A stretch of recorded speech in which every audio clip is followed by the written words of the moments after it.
Hello guys, യുഎഫ champions league pre ക്വാർട്ടറിൽ ബാർസലോണയും ബെൻഫിക്കയും തമ്മിൽ ഏറ്റുമുട്ടാൻ പോകുന്നു. ആദ്യ ലെഗിൽ ബാർസലോണയ്ക്കായിരുന്നു ലീഡ്. 1-0 എന്ന സ്കോർ ലൈനിലായിരുന്നു ബാർസലോണ ബെൻഫിക്കയ്ക്കെതിരെ വിജയിച്ചത്. ആ കളിയിൽ ബാർസയുടെ ഡിഫൻഡറായ കുബാർസിക്ക് റെഡ് കാർഡും കിട്ടിയിരുന്നു. രണ്ടാം പാദം ക്യാമ്പ് നൗവിൽ വെച്ചാണ്. എന്തായിരിക്കും ഇന്നത്തെ മത്സരഫലം?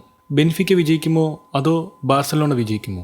ബാർസലോണ 2024-25 സീസണിൽ ലാലിഗയിൽ ഒന്നാമതാണ്. കൂടാതെ കോപ്പ ഡെൽറിയെയും യുഎഫ ചാമ്പ്യൻസ് ലീഗിന്റെയും ട്രോഫി ബാർസലോണ ലക്ഷ്യമിടുന്നുണ്ട്. ചാമ്പ്യൻസ് ലീഗിലേക്ക് വന്നാൽ ബെൻഫിക്കയെ ആദ്യ പാദത്തിൽ അവരുടെ മൈതാനത്ത് 1-0 ബാർസലോണ തോൽപ്പിച്ചത്. നിലവിലെ ബാർസയുടെ ഫോം നോക്കിയാൽ കഴിഞ്ഞ തവണ ഗോൾ നേടിയ റാഫിഞ്ഞയും ലെവൻഡോസ്കി, പെഡ്രി, യമാൽ, ഗോൾ കീപ്പറായ സ്ട്രെസ്നി തുടങ്ങിയവരും മികച്ച ഫോമിലാണ് ബാർസയിൽ ഇപ്പോൾ കളിക്കുന്നത്. കഴിഞ്ഞ കളിയിൽ സ്ട്രെസ്നിയുടെ പെർഫോമൻസ് എടുത്തു പറയേണ്ട ഒന്ന് തന്നെയാണ്. കാരണം 10 പേരായി ചുരുങ്ങിയ ബാർസയ്ക്ക് ജയിക്കാൻ പറ്റിയത് അവരുടെ ഗോൾ കീപ്പറായ സ്ട്രെസ്നിയുടെ പെർഫോമൻസിന്റെ ബലത്തിൽ കൂടിയാണ്.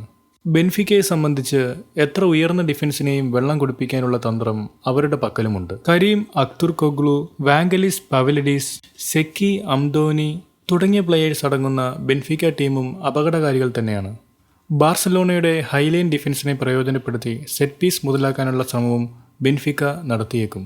കഴിഞ്ഞ കളിയും ബെൻഫിക്കയുടെ ഭാഗത്തു നിന്നും ഈ തരത്തിലുള്ള ആക്രമണ രീതികളും നമ്മൾ കണ്ടതാണ്. എന്നാലും ഇവിടെ ചാൻസ് ബാർസയ്ക്ക് തന്നെയാണ്.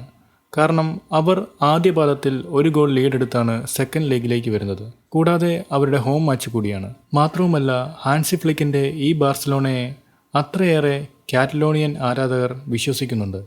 ബെൻഫിക്കയെ സംബന്ധിച്ചിടത്തോളം കുറച്ച് പാടുള്ള കാര്യം തന്നെയാണ്. എന്തായാലും നമുക്കറിയാം, ഇത് ഫുട്ബോൾ തന്നെയാണ്. കളി ആരുടെ ഭാഗത്തേക്കും തിരിയാം. എന്തായാലും സ്നാപ്പ് ഫുട്ബോൾ പ്രഡിക്റ്റ് ചെയ്യുന്ന ഇന്നത്തെ ചാമ്പ്യൻസ് ലീഗിൻ്റെ സ്കോറ് ബാർസ 5, ബെൻഫിക്ക 2. നിങ്ങളുടെ പ്രഡിക്ഷൻ കമൻ്റായി രേഖപ്പെടുത്തൂ. കൂടുതൽ കായിക വാർത്തകൾക്കായി ഈ ചാനൽ പിന്തുടരുക. Thank you.